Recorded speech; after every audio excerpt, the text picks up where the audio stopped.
If you guys want to hear what I was like as a child, stick around for the rest of this video.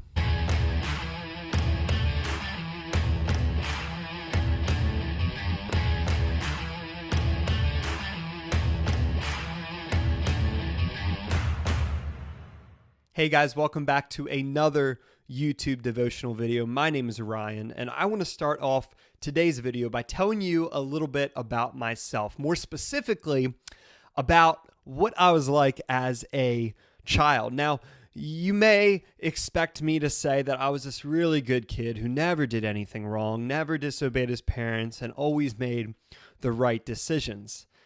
And if you think that, you'd be totally wrong, because I really wasn't. Nobody really expects that. I wasn't the best kid. My parents could probably tell you a million stories and tell you about a bunch of different areas where I was really difficult to raise. And one of the areas that probably bothered my mom the most was with how much I wasted stuff. I was really bad at this. I was notorious for taking more than I needed of whatever it was and wasting a lot of it. Here's an example. I love ranch. Ranch is everything to me. If you don't like ranch, drop your name in the comments below and I will pray for you, because ranch is amazing.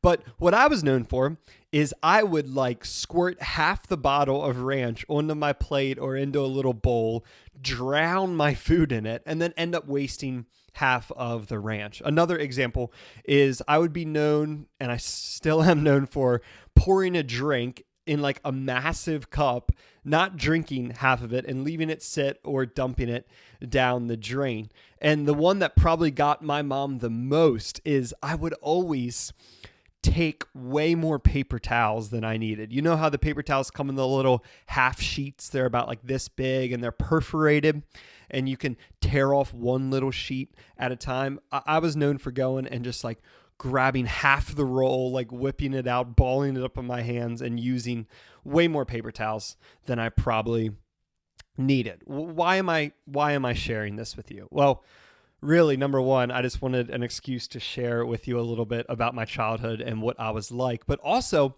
I want to talk about something important here, because believe it or not, the Bible has something to say about waste. Now, it doesn't specifically talk about how much ranch to use or how many paper towels to use, but Jesus himself actually talks about waste. And I want to read this story that is found in Matthew chapter 26, verses 6 through 10. And this is such a good story. It's an interaction that Jesus had with his disciples about waste. Let me read this to you real quick.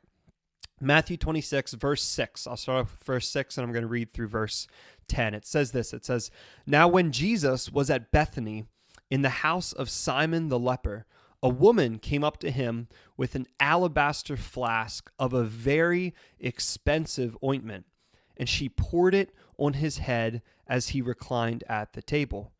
And when the disciples saw it, they were indignant, saying, 'Why this waste? For this could have been sold for a large sum and given to the poor.' But Jesus, aware of this, said to them, 'Why do you trouble the woman? For she has done a beautiful thing to me.'" You see, in this passage, there's a lot of history here, because back in Bible times, back when this story was written, it was very common and very honorable for people to pour ointments or to anoint people with oils. This was tradition at the time, and it was a very special thing to do. And in this story, we see this woman who felt called to, who felt led to anoint Jesus with her ointment. And the disciples got upset with this woman and shared their frustration with Jesus. The Bible says they were indignant. They shared this with Jesus because they were like, "Jesus, this woman could sell this really expensive ointment and give the money to the poor and actually help people. But instead, she's wasting it on you." They say, "Jesus, why this waste?" And Jesus assured them in this moment that this woman was making the right decision. It was the right decision to pour this ointment on Jesus because it was something that he called her to do.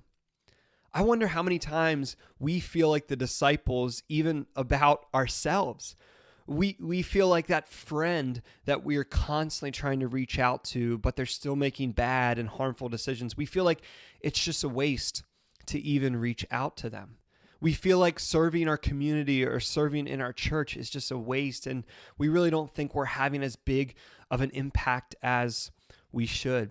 We feel like trying to obey our parents and make them happy and meet their standards is just completely worthless. We feel like we'll never measure up to what they want, so we feel like it's just a waste of our time.